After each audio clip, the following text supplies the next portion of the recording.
There's news from Tbilisi. National Guard Commander Tangiskivani confirmed the controversial report that sniper units from the Chechen Republic have arrived in Tbilisi to support the Gamsakhurd regime. This, however, is truly disheartening. You will soon experience the power, I'm telling Russians, you will experience the power of this mafia firsthand. The current silence of these democratic forces in Russia is a boomerang. This will be their punishment, do you understand? This is why they will pay, because the same thing awaits them, only in a different form. Azukas Vitatos was convicted of bribery, Gediminas Joza was convicted of raping a minor, and so on and so forth. These are probably the same types of people who are ripping apart your belongings, stealing and extorting as you travel around the country. And here's a tape that's also never been shown anywhere.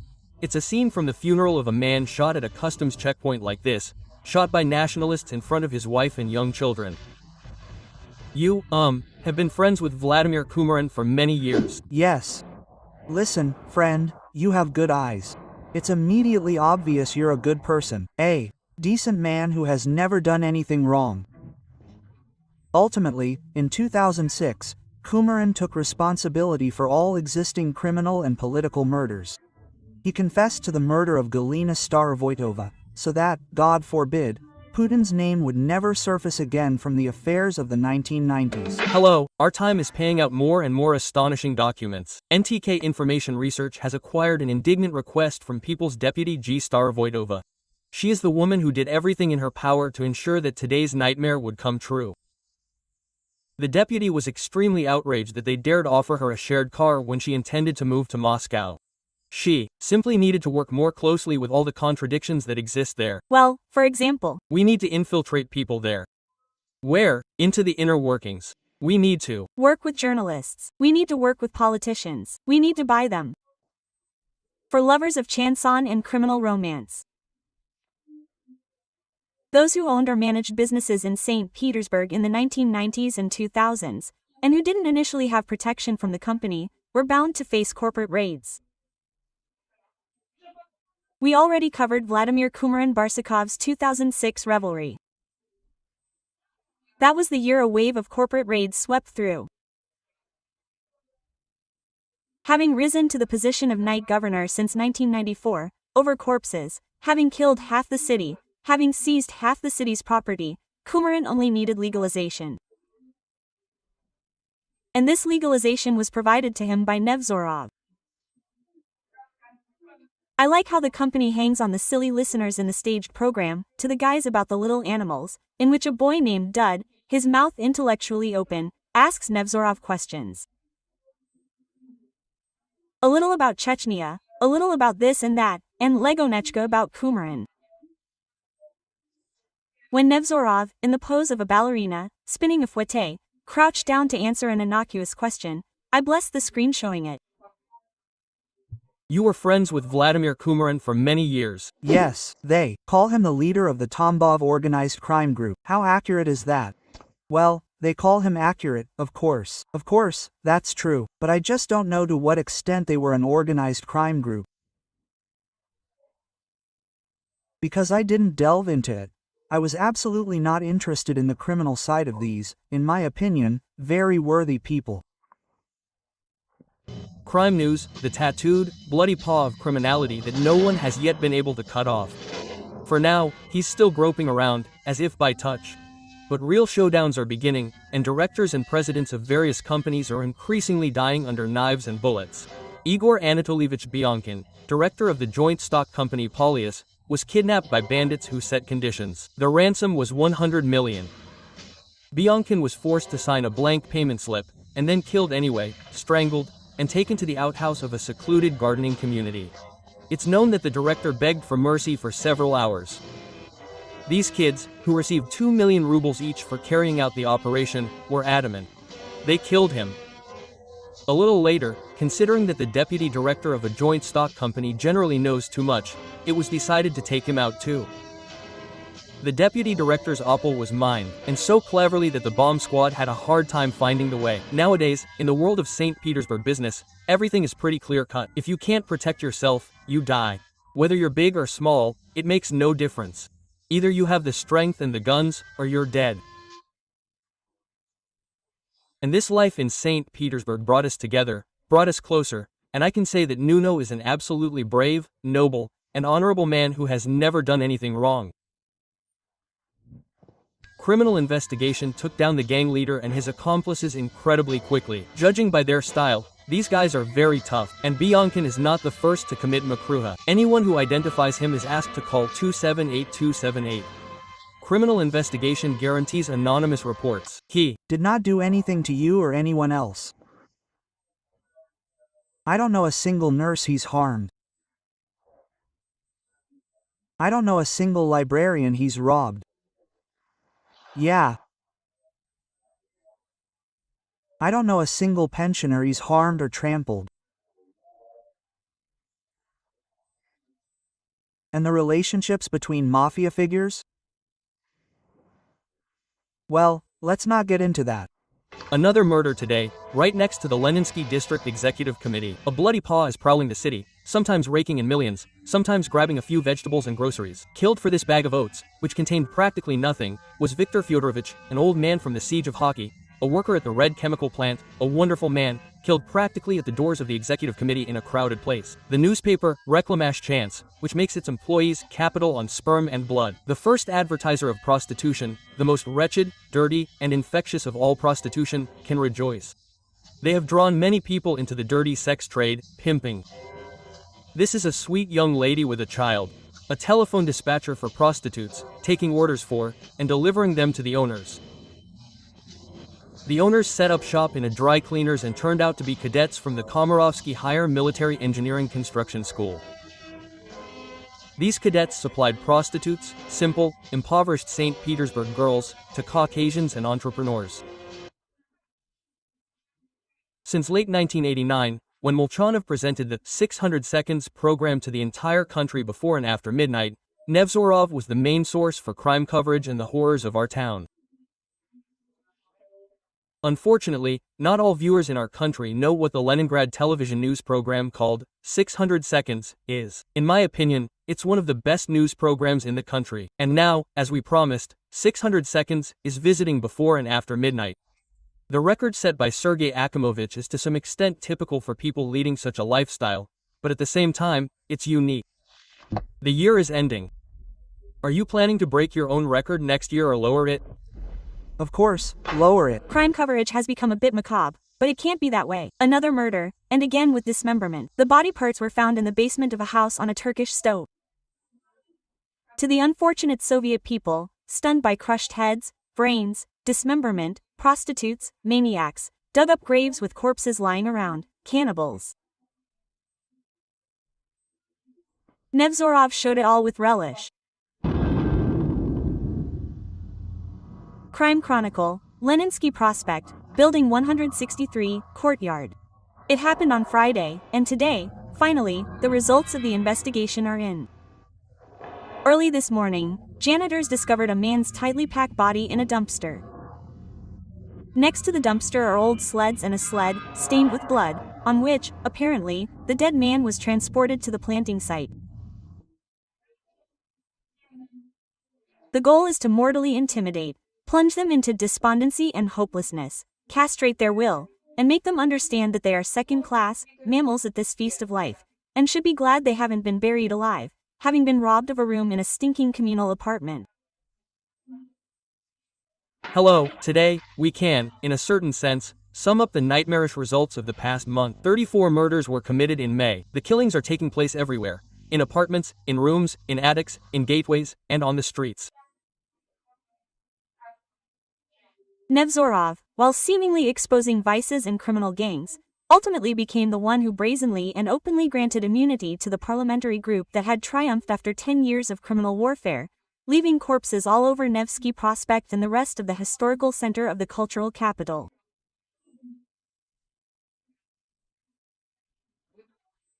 Ultimately, in 2006, Kumarин took responsibility for all existing criminal and political murders.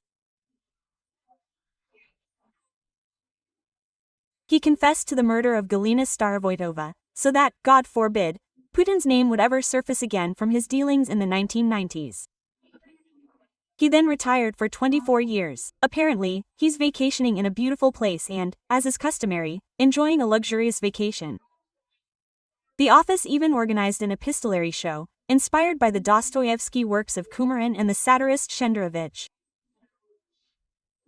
And they settled some issues. And now my friend Nevzorov has also settled some issues, in 600 seconds on Dud's show. Now, listen, what kind of moral person would come to Moscow without money? A harmless man, never offended a single cleaning lady. A good man.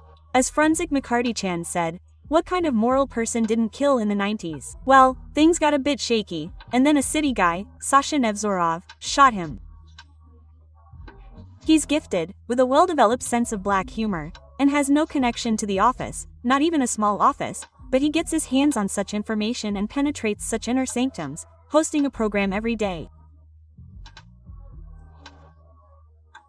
In prime time, broadcasting throughout the Union, he talks to his interlocutors like you would talk to a homeless person's holy sock in a St. Petersburg dump.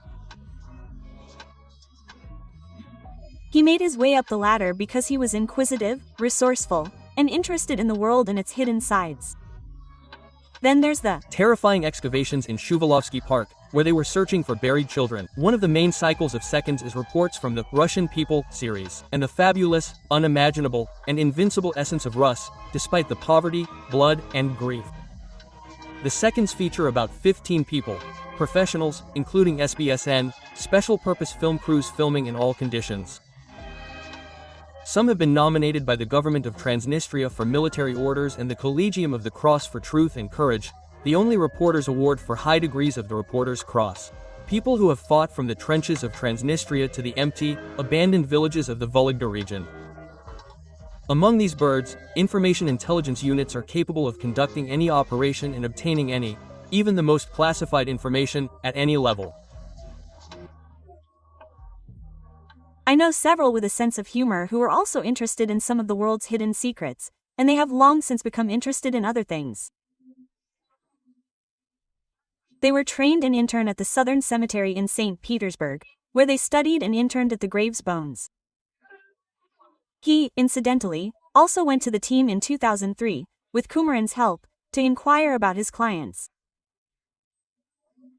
But the main focus of the 600 Seconds program was unsevered heads and large arteries bitten by maniacs.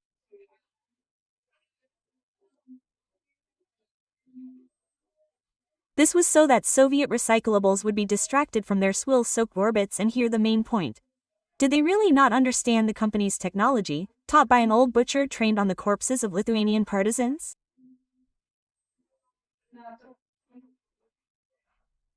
Look, grandson, you point to your finger and say, dolphin, peacock, penguin, moose undressing its mouth. But there's no longer a tenor in your pocket, just a dead mouse.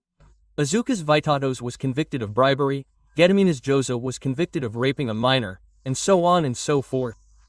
These are probably the kind of people who rummage through your things, stealing and extorting money as you travel around the country. And here's a film, which has also never been shown anywhere, a scene of the funeral of a man shot at a customs checkpoint like this, shot by nationalists in front of his wife and young children.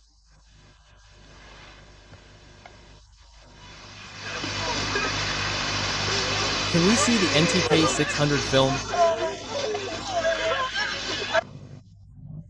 Showing these secret documents about the impending deportation of Russians from the Baltics? This is no joke. Indeed, the Lensoviet has played heavily, powerfully, and decisively into the hands of nationalist forces in the Baltics, establishing itself as a supporter of these forces. This concerns mass human rights violations, essentially the discriminatory and racist ideology of Latvian state policy. The document cites horrific and well-known facts about how Rus is humiliated in Latvia. No telegrams can convey the horrors of what has begun in Transnistria. The first call from there to the editorial office was at 8 o'clock this morning. A wounded man called and uttered only one word: war. Due to numerical superiority and superior weapons, our forces were driven out of Dubasari. Incidentally, those mortally frightened accuse our forces of anything, including fascism against the millions of elderly people, frontline soldiers, who are part of this movement. This is, at the very least, blasphemy. It has been said that ours are everything. Those who are currently in trouble, those who are now deprived of their homeland are given limited treatment. The agency has always acted this way, in all cases. In Soviet times, when it attacked Ukraine and dealt with the fighters for Ukrainian independence, like Grandpa Venediktova and Papa Albats. When it occupied Lithuania, like Grandpa Nevzorov. When it prevented Georgia from gaining independence in 1991, occupying it a second time, tearing Gamsakardia and the Georgian patriots to pieces, like Shevardnadze, a general from this very agency.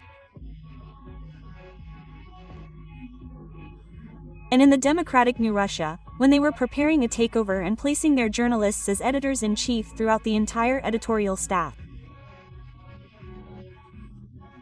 And you thought they emerged as talented gems in the new democratic Russia? Yeah, right. The agency sent its people to the West in the guise of the anti-Putin opposition on the eve of the war against Ukraine, to elbow out anyone who suspected anything. And in the West, they've already been met by those who'd been abandoned even earlier to democracy development foundations and NGOs.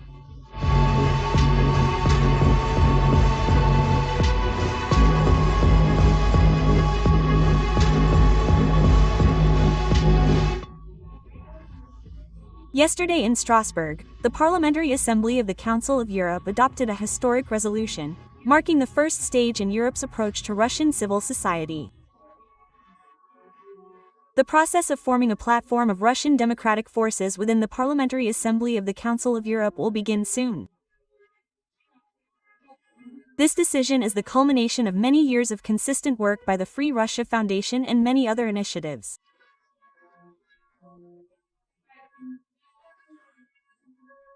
It opens a fundamentally new opportunity for institutionalized dialogue between the Russian anti-war movement and Council of Europe states, as stated on the Free Russia Foundation's website.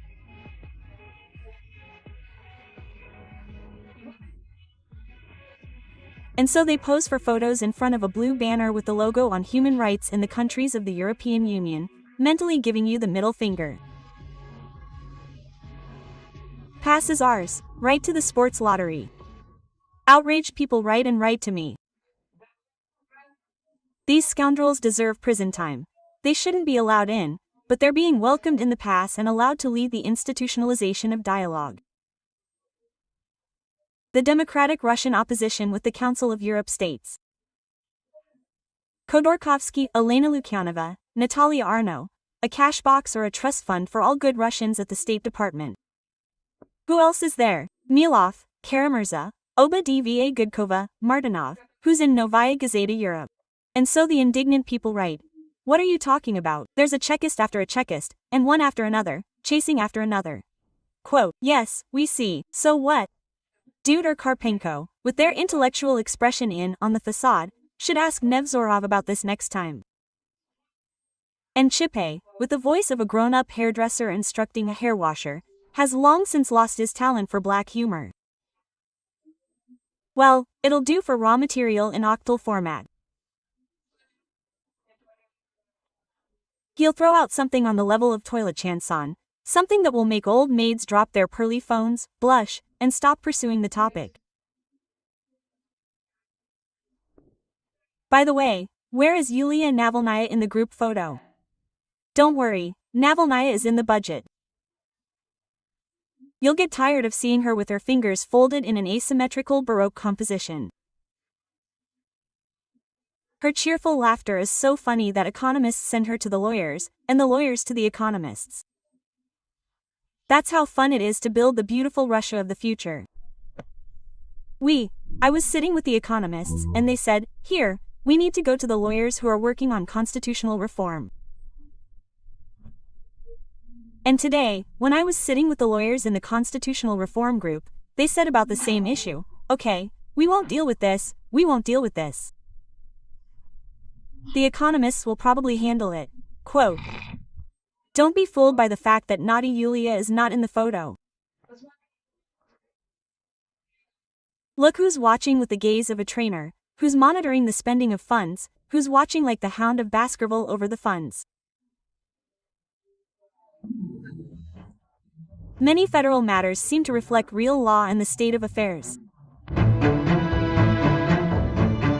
Remember that banker, Ravenusa, in the TV series Sprood about the Sicilian Mafia? Here's Natalia Arnabudeva. She's that very banker, Ravenusa, for the good Russians. She and Khodorkovsky, ping-pong style, are moving funds between various accounts to fight Putinism and to further federalization. Most importantly, Comrade Gomorzhapova, who, as it turns out, comes from a Russian police family, is advocating for even more federalization of the Federal Federation. Although she's a buryat, like Budevarno, she oversees the opposition's cash register and personnel. How can we transform the Russian Federation into a federation? How can we make the regions audible? How can we make municipal government visible, and, consequently, how can we make Russia comfortable for the regions, not just Muscovites? The deoccupation of Ichkeria isn't part of the Baroque composition of a beautiful Russia of the future. You're climbing onto a tram that says, Media, countering Russian propaganda. You're catching up. Can I ask about the deoccupation of occupied Ichkeria? Hello, Gamarhoba, Comrade Gamarjabova. Oh, excuse me, Gomarsapova. And goodbye, I understand, this luxury tram is busy and is running non-stop, right on the highway. Elena Lukyanov's plans don't include the deoccupation of Ichkeria either, but they do include many other good deeds. She's an NGO that educates on human rights. She does a wonderful job of educating, sharing knowledge that the USSR is not an empire. All empires include the Soviet Union, and God bless it. And Yugoslavia. Well, I don't consider the Soviet Union an empire. No, I mean that in a good way, if I'm not. In any sense, because the Soviet Union was an empire, well, in my opinion, as I'm not an expert in constitutional law. And in 2010, she explained on Echo of Moscow that Crimea and Abkhazia are territories gravitating toward Russia. So they became Russian territories, just as Elena wanted. She's referring to Crimea, Transnistria, Abkhazia, and South Ossetia. The situation is different in all four. Nevertheless, even academic papers are being written on this topic, uniting all four of these territories. It's called Territories Gravitating Toward Russia. But what if Abkhazia and South Ossetia were part of Georgia? Yes. Even when everything was peaceful in the Soviet Union, everything was fine. And Crimea too. They were called territories gravitating toward Russia. They spoke mostly Russian. They had Russian theaters, they had Russian schools. Well, back then, it was basically one state. No. I still have a single state before my eyes, even from those times. You enter Abkhazia, which seems to be Georgia. Yeah, right, they speak Russian there, there's a Russian theater there are Russian books there. No, they were territories gravitating toward Russia. Back then, they were still saying, within the Soviet Union, that we wanted to join the RSFSR. I remember how in 2021, Andrei moderated a discussion about Russian NGOs at the Karpach Economic Forum. He asked Elena Lukyanova and her partner what she'd heard about NGOs in the Theresienstadt concentration camp, for example. What was it like there? Were human rights well protected? And in Grozny? Are there human rights NGOs in Grozny? But what about educational NGOs? Look how much the daughter of Comrade Lukyanov, the personal strangler of Georgia and star Gamsakhurdia, liked this question.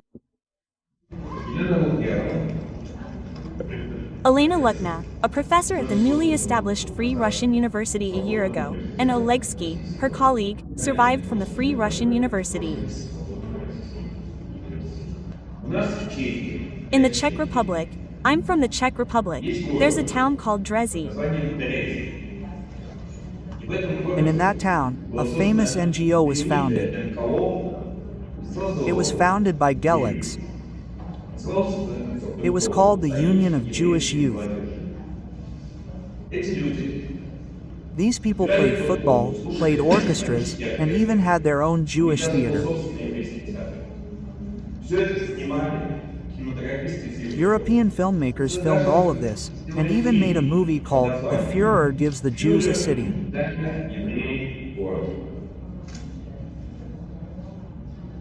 However, everyone involved in that movie was later sent back here, as no one could create anything like him. Putin has his own state. This city is called Grozny, and it also has an NGO. It has its own orator, Razin Kadyrov, who built 1,400 mosques and gyms throughout the region. And my first question will be for Elena Urya. If she agrees to answer responsibly. Are there any Chechens among your students?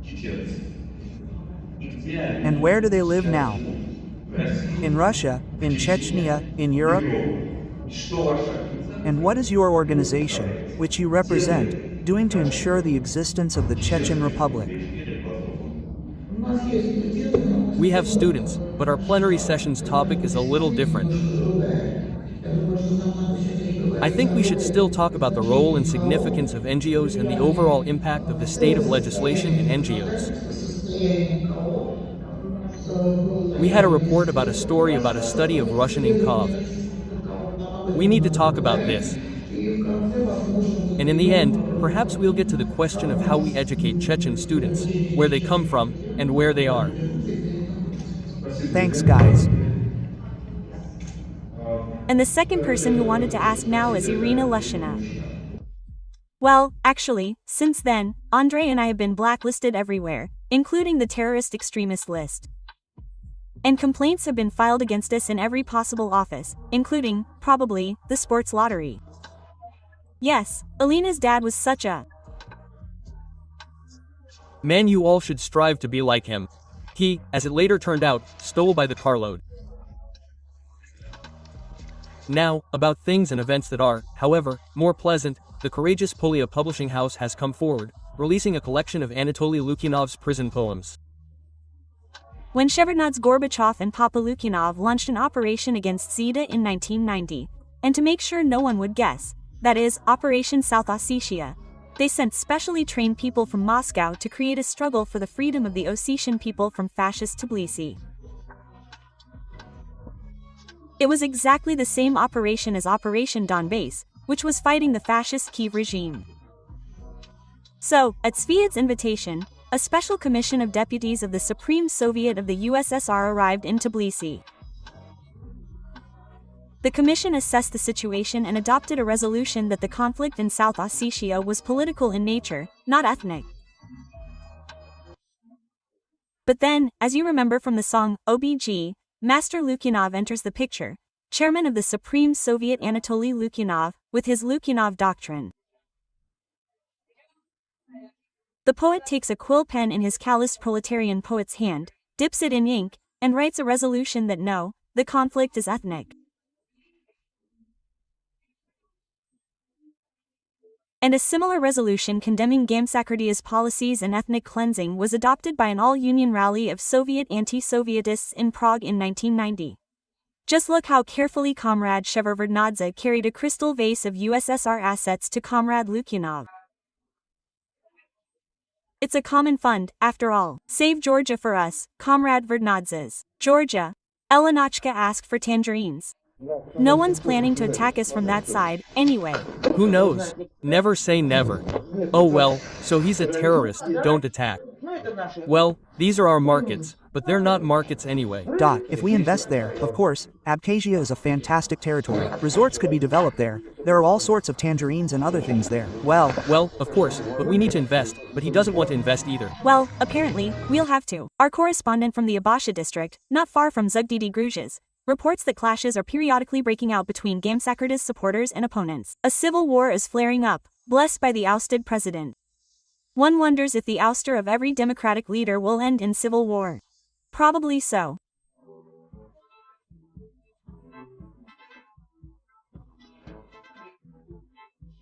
And, in fact, the Lukyanov doctrine of 1990, according to some political scientists, was that the Soviet leadership, in order to prevent the secession of Union republics from the USSR, pursued a policy of forming organized paramilitary structures to foment and support interethnic conflicts in their regions, populated primarily by Russian-speaking populations, in order to achieve their disunity and thus make their secession from the USSR impossible.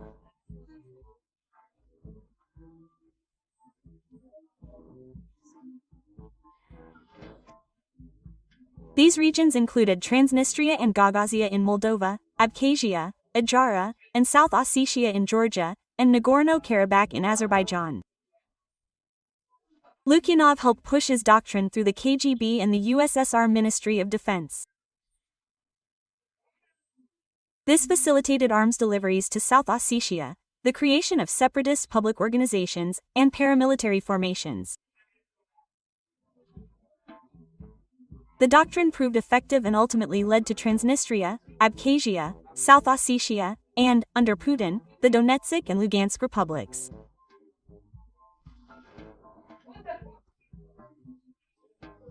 This is the human rights activist Elena Lukyanova, who launched an active campaign in Latvia with comrades Gordieva, loyal to the Papasha doctrine, and with comrade Khodorkovsky's press secretary, Kuli Pispinin, comrade Bozhena Rinska, and comrade Alla Pugacheva, who joined them. You already know all about Khodorkovsky, the man who financed Ayman, who murdered peaceful Chechen civilians with particular sadism. A war crime. How can Western politicians even shake his hand? They don't. They just shake his hoof. Those pig-faced ones, who have long been groomed to work together to hack programs and redirect flows. And don't look at their shabby, shiny, washed-out suits and worn-out shoes. This is a special kind of gloss and chic. Ina, something has to be done, they write to me. It's a mockery. Each one of them deserves jail time. They are swindlers. Was I upset when I saw this photo? Not in the least, because I've long since tasted this dish with a copper-plated spoon. Because many years ago, I tried, my eyes wide-eyed, to explain to European politicians how dangerous these people are, that they are the ones to blame for Russia being an aggressor from the very first day of its existence, starting in 1991. Can we really say that this is a case of the president acting on behalf of the people and working with the mafia? Perhaps you've defined it very accurately, but I'll tell you more. This mafia is called the Communist Party, which I couldn't work with, and yet it remains a very powerful force to this day.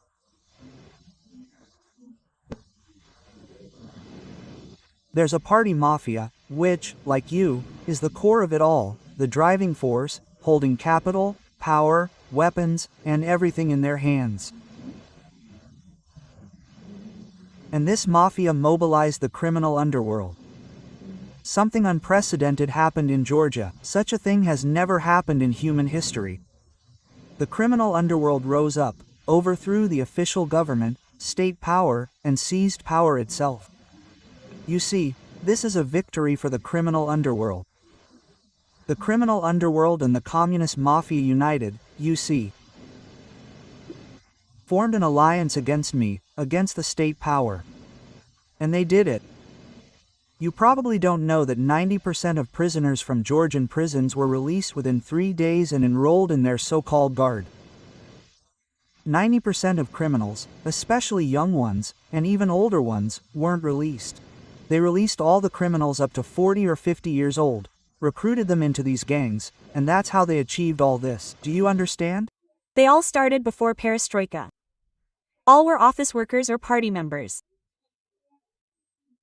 And these are the very people who will today represent the future Russia, supported by European countries. It's hilarious. In 2015, I tried to convince Khodorkovsky that the truth had to be told about the night of the entrenching shovels on April 9, 1989, and about the military invasion of Tbilisi in December 1991. To whom? To the ones who paid these punishers in occupied Abkhazia. You know, I fought with all my might. I simply couldn't overcome them. It's impossible to overcome them, because this isn't a local mafia. Its roots are, you know, deep down. And you think it's been defeated in your country? You're very wrong. You will soon experience the power. I'm telling the Russians, you will experience the power of this mafia on yourselves. No, yes, God forbid, but God forbid. But right now, the silence of these democratic forces in Russia is boomerangs. This will be their punishment, you understand? This is why they will pay, because the same thing awaits them, only in a different form. According to Interfax, the last 2 days in North Ossetia have been relatively calm. The isolated gunshots heard on the streets of Vladikavkaz were attributed to New Year's celebrations. Today, we received information from Georgia. The situation in the TBI remains tense. Negotiations proposed by the opposition have fallen through, and the temporary calm has once again been broken by bursts of machine gunfire. The president's representatives failed to show up for the proposed meeting, and the deputy commanders of the opposition's military formations unanimously agreed to Gamsakarday's immediate resignation. Representatives of the Republic's KGB and Ministry of Internal Affairs, who were present at the meeting, declared their withdrawal from this bloody game. The city center has been virtually destroyed. Houses that were meant to last for centuries burn like Christmas candles. Civilians are hastily gathering their belongings and fleeing. Supporters of the president arrested Girgadze, the chairman of the Afghan Society. And last night, approximately 40 people from the presidential palace voluntarily laid down their arms and surrendered to the opposition. The circular siege appears to be over. Supporters are now managing to stage forays in small groups. One could say the war has entered the city streets. Street fighting is currently taking place on Rustaveli and adjacent streets. However, there is concern that it will soon engulf the entire city. And what about European politicians? They don't understand who these people are. Of course, they do. And that's why they deal with them, not anyone else. That's why the committee sent these very people to the West.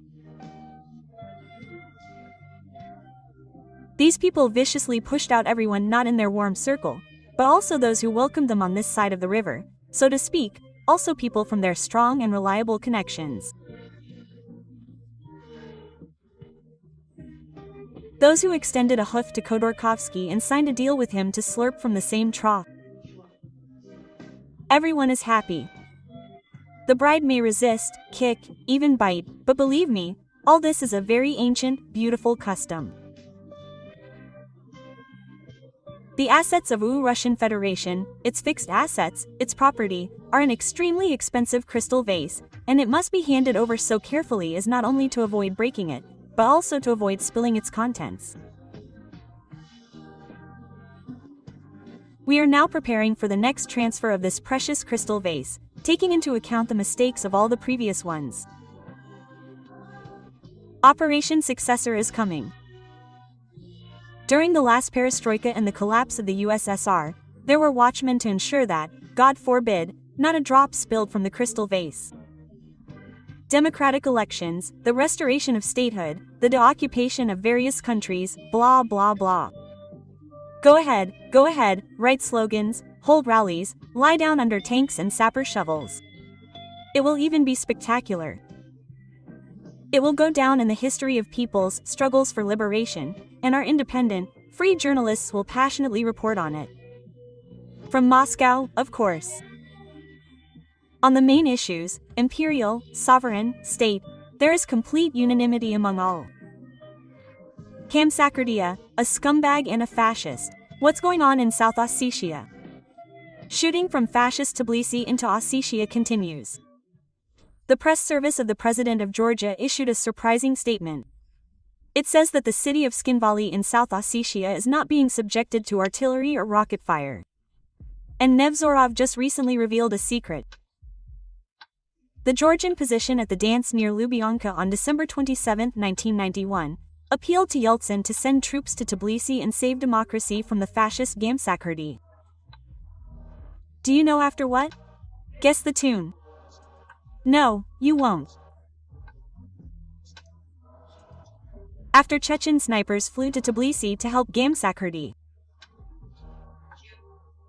There's news from Tbilisi. The commander of the National Guard, Tangiskivani, confirmed the controversial information that sniper units from the Chechen Republic had arrived in Tbilisi to support Gamsakardy's regime. This, however, is somehow even more dismal. Wow. Well, if that's how you put it, we won't surrender the fraternal people of Georgia to the clutches of the fascist Gamsakardia and Chechen snipers. Boris Nikolaevich, come on, send in the troops, and we'll destroy their fascist lair.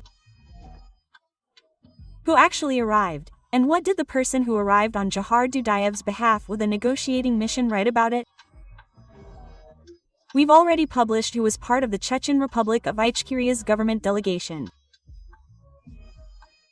I'll reiterate the recollection of Zilimkhan and Darbiev, the second president of the independent Chechen Republic, a poet and philosopher who published a book about these events, the introduction to which, incidentally, was written by the legendary Ukrainian Maria Baziluk of the anti-imperial bloc of peoples. Moscow reported that Chechen fighters were participating in the fighting in Tbilisi on Gamsakhurdy's side, and that Tengizigo and Tengiz-Katuvani had appealed to the Russian leadership for military assistance. Everything fell into place. Who was behind the events in Georgia? Since then, the Chechen issue, like a bone stuck in the throats of office workers, which they were never able to swallow or digest, has been raised by one worker after another.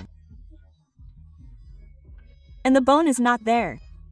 The debit and credit balances don't add up for Nevzorov, Khodorkovsky, or Pugacheva. And they won't. Karpenko and Dut are tired of putting on airs.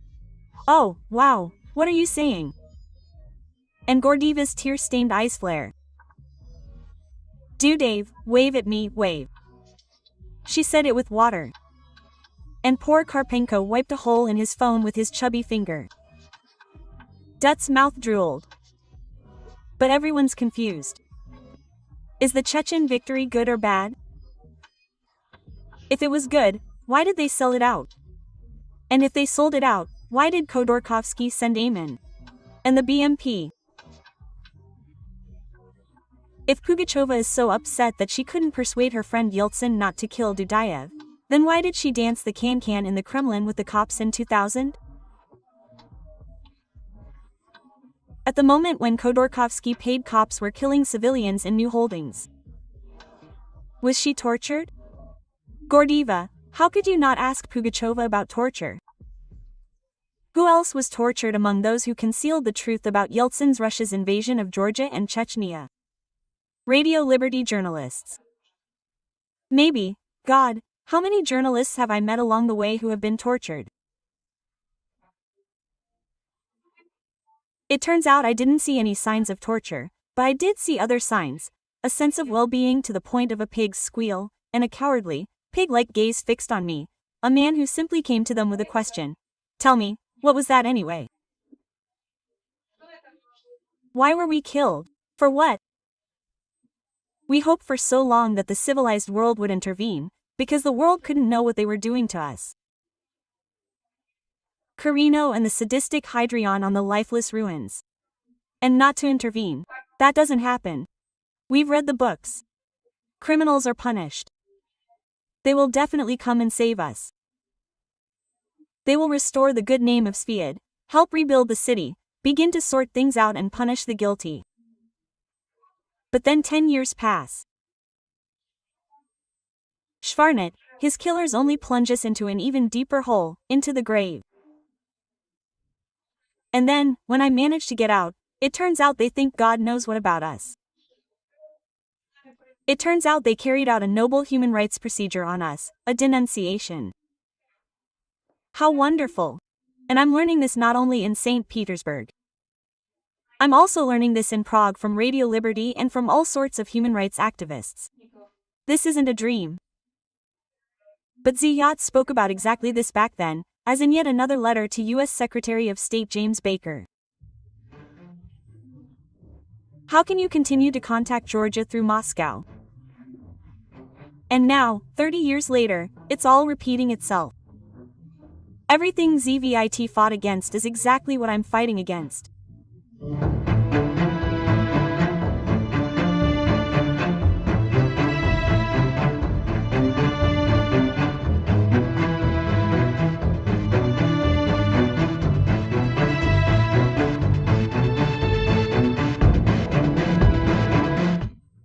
And realizing this, sometimes I want to give up on everything.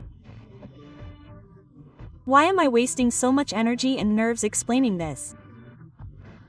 After all, I have a family, I'm old, and I can't change anything.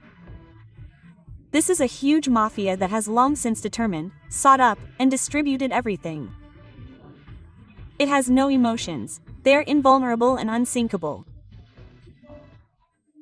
But I understand that this is exactly what Zvyat Gamsakhurdy was going through. Realizing that Georgia had been betrayed and they sold out, that without us, without the people of Georgia, they decided where Georgia would be and in whose hands, who would rule it. And the letters of it wrote to all the authorities, and how they tore him apart, and how they tore us apart, and how they silenced me always and everywhere throughout the world. When I tried to speak out about this, I appreciated the extent of this mafia's omnipotence.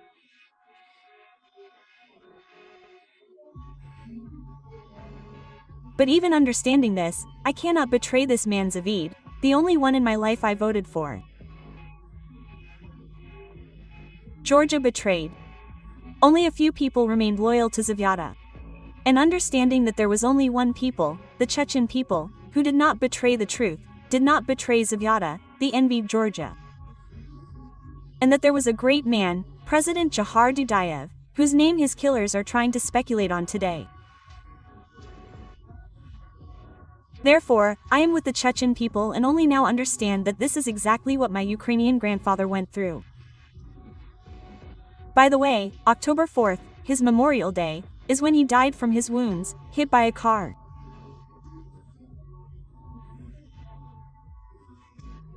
And knowing that they've started this again, I can't let them achieve their goal again, leaving Ukrainians wandering like shadows in a foreign land, unable to return to their homeland, and dying at the hands of the eternal executioner, who has once again infiltrated Western institutions as a Democrat and human rights activist.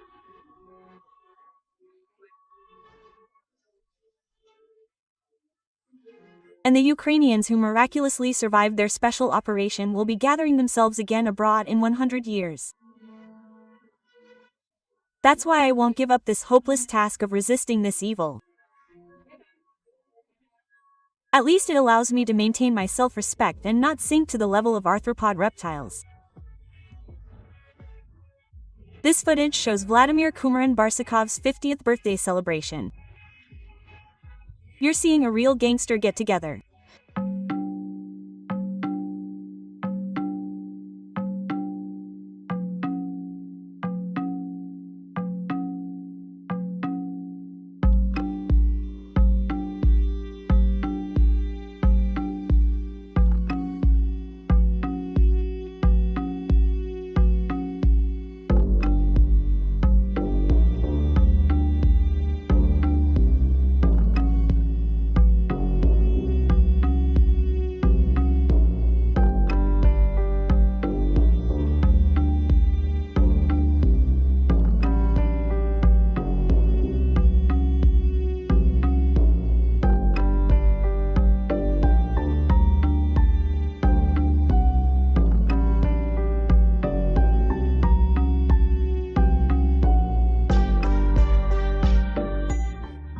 Here are the notorious killers who took off their tracksuits in 2000 and donned civilian suits, but they haven't stopped being murderers and murderers.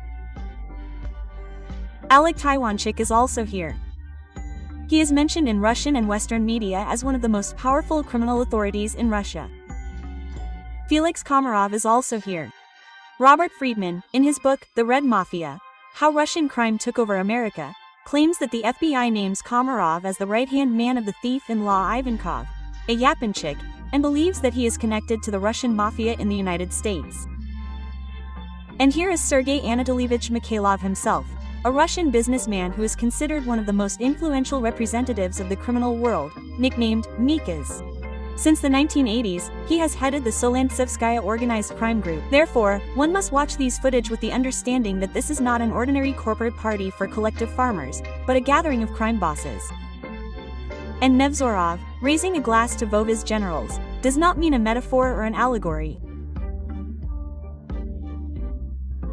but real inveterate killers, who by 2006 had already cleared their territory of competitors from the 1990s. Throughout the 1990s, a terrible redistribution was underway in St. Petersburg. They killed everyone. The Tambov gang turned out to be the champion of lawlessness, and the liaison with the administration at the time was Vladimir Putin, who personally carried briefcases with Kumarian cash.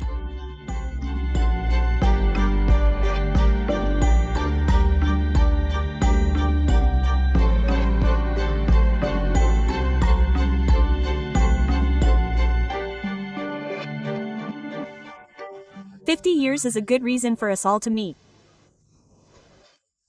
We'll have 2 days of fun, relax, and forget about everything for a bit.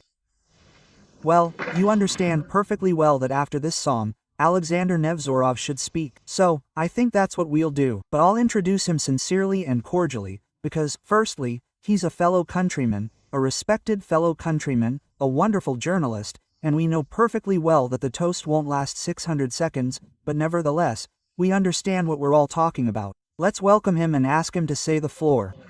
State Duma Deputy Alexander Nevzorov. Well, firstly, thank God, I'm not a journalist. I haven't been doing that for a long time. It's my personal, deep conviction that I'm happy to have Volodya. I want to talk about the people who make these toasts, about his friends. They make them out of absolutely nothing, about those people who make up a lot of Sergeyevich's life. For some reason, everyone has forgotten about them, but there are many of these people. They are very different. I don't just mean Vova's generals, yes, people like Slava Zina, yes. I don't just mean his comrades in the most severe and serious sense of the word. I also mean those people who love him and try to make his life either more fun or easier. I mean his security guards, who, in my opinion, have long since become friends too, who are now behind the doors and don't hear us, but who are very cool guarding Vova. I mean all the friends, the most diverse. He really managed to become the core and concentrate absolutely amazing people. This is a testament to the quality of his personality, but I'm still not talking about him. I'm still talking about his friends, the most diverse, the most amazing. Not only about generals, about all sorts of things for them. Well, Sasha, and you said they threw them into journalism, everyone got it? Yes. And about security, Sasha, you're wrong. They hear everything. You just have to work more closely with all the contradictions that exist there. We have to introduce people there. We have to wear into domestic life. We have to work with journalists. We have to work with politicians. We have to buy them. Inject people into the Democratic Party. I'm asking a question. Yes, I'm deeply convinced of this. When we talk about the aggressive soft power that they use. No, it's just that if there's a party that is extremely hostile to Russia, then it's the Democratic Party. The Republicans are about as hostile to Russia. It will be very difficult to find supporters of our country here. And I'm not talking about supporters. I think we have to pit them further against each other. Yeah. We have to use the contradictions that they have in order to drive them to a shutdown not only in the economy, but also in politics. And we should be ashamed of this. They often accuse us of interfering in their elections. We say, we're not interfering, we really aren't interfering. We must interfere. We are developing our propaganda activities in the positive sense of the word. I'm saying, there in Europe, in America, we must strengthen it even more. And we see the results. I gave you an example. And we are doing it absolutely correctly. The same applies to Europe. No less contradictions still exist, and we still have to use them. We must pay close attention to the provocations they make. They want provocations. Let's do something interesting for them, so that later they won't claim that it was a provocation, but will understand internally that after all, it really was a good signal to them. Because we are the red lines that we drew, we are these red lines. They all crossed them long ago. But we haven't responded so vividly yet, not to a single crossing of a single red line. Perhaps, of course, this once again demonstrates that we are decent and honorable people. The Reds will really crush everyone there. Once and for all.